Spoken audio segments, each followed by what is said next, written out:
সেটা হচ্ছে যেখানে অপু বিশ্বাস থাকে সেখানে বুবলি আপু থাকে যায় না। না, আমি মনে করি ওনার না আসাই উচিত ছিল। উনি আসছে না, এই জন্য ওনাকে থ্যাংক ইউ সো মাচ।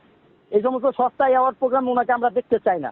আমার কথা হচ্ছে যে দেখেন, উনি কিন্তু ভালো অভিনয় করে যাচ্ছে, আর বর্তমানে নায়িকাদের মধ্যে কিন্তু টপের মধ্যে উনি উনি ছাড়া তো অন্য কাউকে আমি দেখি না কারণ অভিনয় করতে। এখন মনে করেন যে দেশে কিন্তু নায়িকার অভাব নাই, তাদের তো হাতে গোনা 10-12টা, মানে একটা সিনেমাও দিই না, 10-12টা তো দূরের করে, একটা কাজও নাই। যা সিনেমা করে বুবলি করে, অথচ সেই মানে অ্যাওয়ার্ড পাইলো না। এখানে হচ্ছে প্রথমে একটা কথা বলবো, বুবলি আপু অ্যাকচুয়ালি যে কোনো মানে প্রোগ্রামে যায় না, মানে সব প্রোগ্রামে তিনি যায় না। বিকজ হচ্ছে ওনার কাছে মনে হয় যে আসলে এখন বর্তমানে মানে বাইফ অ্যাওয়ার্ড বলেন বা এরকম আরো অনেক অ্যাওয়ার্ড প্রোগ্রাম আছে অ্যাকচুয়ালি, আর যেগুলো হয় সেগুলো আসলে অ্যাওয়ার্ড প্রোগ্রামের নামে ওইখানে সার্কাসের ঝুঁকার দেখার জন্য আসলে বুবলি আপু আসবে আমি এটা আসলে মনে করি না। আর উনাকে যদি ইনভাইট করে থাকে হয়তো বা ওনার শুটিং এ বিজি ছিলেন, ব্যস্ত ছিলেন, যার কারণে আসে নাই।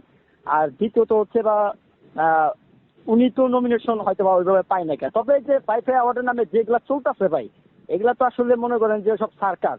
আর ওইখানে বুবলি আপু যায় নাই, আমি যদি ভুল না করি আরো একটা কারণ, সেটা হচ্ছে যেখানে অপু বিশ্বাস থাকে সেখানে বুবলি আপু থাকে যায় না।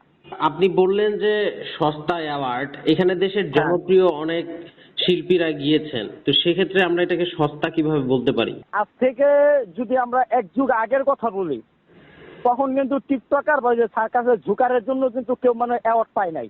এখন কিন্তু বর্তমানে টিকটক কইরাও অনেকে অ্যাওয়ার্ড পায়।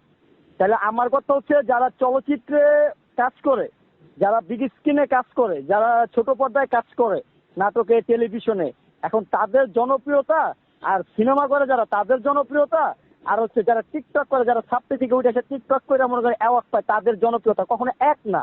এখন সব জনপ্রিয়তা যদি এক করে একটার সাথে আর একটা মানে মিল করে ফেলে, তাহলে তো ভাই আমি মনে করি যে আসলে এটা কখনোই মানে ইয়া না, মানে ভালো দিকটা হইলো না, তাই না? তো চলচ্চিত্র যত বিগ স্ক্রিন এটাকে উপরে রাখতে হবে। সো এটার সাথে অন্য কোনোটার সাথে কম্পেয়ার করা যাবে না। আবার ছোট পর্দা যেটা, ওইটার সাথে আবার টিকটকের সাথে কম্পেয়ার করা যাবে না।